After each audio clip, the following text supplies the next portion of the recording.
So ngayong araw guys, may nahuli nga pala kaming dalawang malaking alimango dito sa butas habang nagtatamba kami ng lupa dito sa palaisdaan. Ito pala guys ang dahilan kung bakit lagi nabubutas itong pilapil ng ating palaisdaan. Kaya nga guys, dali-dali naming hinukayan at 2 pirasong mag-asawang ayang mga pala guys yung nakatira dyan.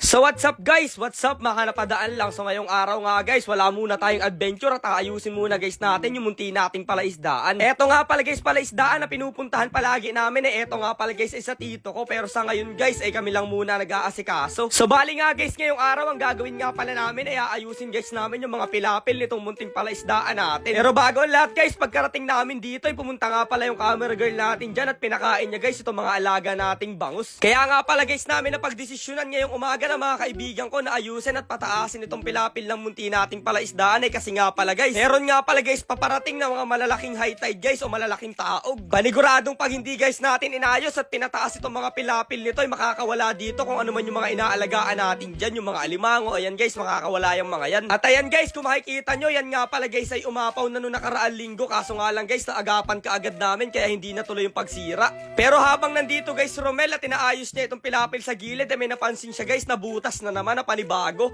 Kaso nga lang guys, parang hindi ito tagubana kasi parang butas guys to ng alimango. Pero sabi naman guys sa akin ng tatay ko ito daw guys yung dahilan kung bakit nagkakaroon ng butas yung mga ganitong pilapil.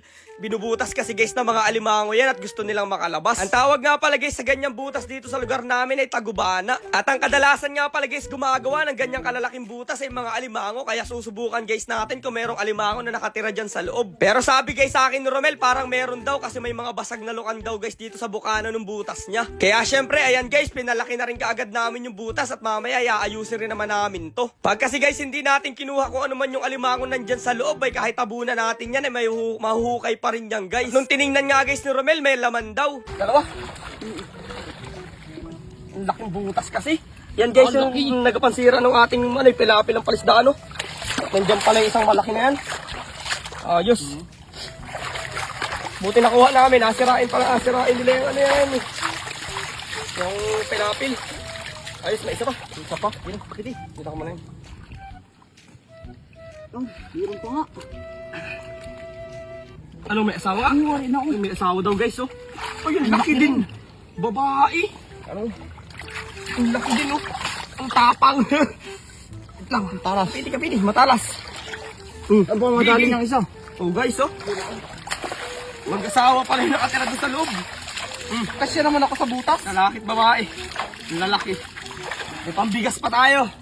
Let's go! Tabunan na natin. Grabe yun guys, kaya pala hindi nawawala yung butas na yun kahit tabunan namin. Nung nakaraan kasi guys ay nakita na namin yun. Tapos ayun, kala namin guys basta na lang tagubana pero may alimango pala dun sa loob. Kaya nung naalis na nga guys natin yung dalawang alimango at ibebenta natin yan at may pambigas na nga pala guys kami ng mga tropa ko. Syempre aayusin na guys natin itong nasira nating butas. Kita nyo naman guys yung mga box ng putek na pinapasok natin dyan sa loob. Syempre pagkalagay guys natin ng putik dyan ay kailangan talaga natin dikdikin yan para hindi guys matuloy yung butas na nagbabadya dyan sa pilapil. Bukod nga pala guys sa pagtatabo natin itong butas ay pinapataas na rin nga pala guys namin yung mga pilapil kasi nga guys parating na yung mga malalaking tubig. Noong hindi pa nga guys kami nagbablog ng mga tropa ko yung mga ganitong sideline nga pala yung kadalasan namin ginagawa.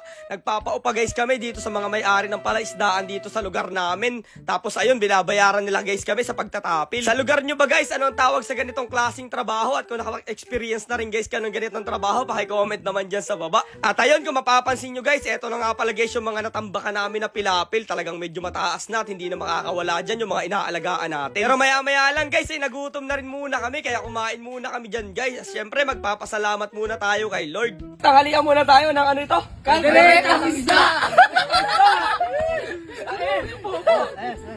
Sardinas na nga lang pala guys yung naibao namin ulam dyan kasi kaninang umaga guys ay mabilisan talaga yung paggayak namin papunta dito sa palaisdaan. Pero okay lang naman guys, sa sardinas muna ang ulam natin. Talaga nakakasawa na rin guys yung mga alimango at mga isda at mga hipon at mga sugbo. Anong nandyan guys sa lamesa ay kailangan natin talagang pagtiyagaan. Pero kahit ganyan guys ang ulam mo pag nandito ka sa lalao sa palaisdaan ay talagang kahit sardinas lang ay napakasarap. Kaya hanggang dito na lang muna guys ulit itong adventure natin. Kita-kits na lang ulit bukas.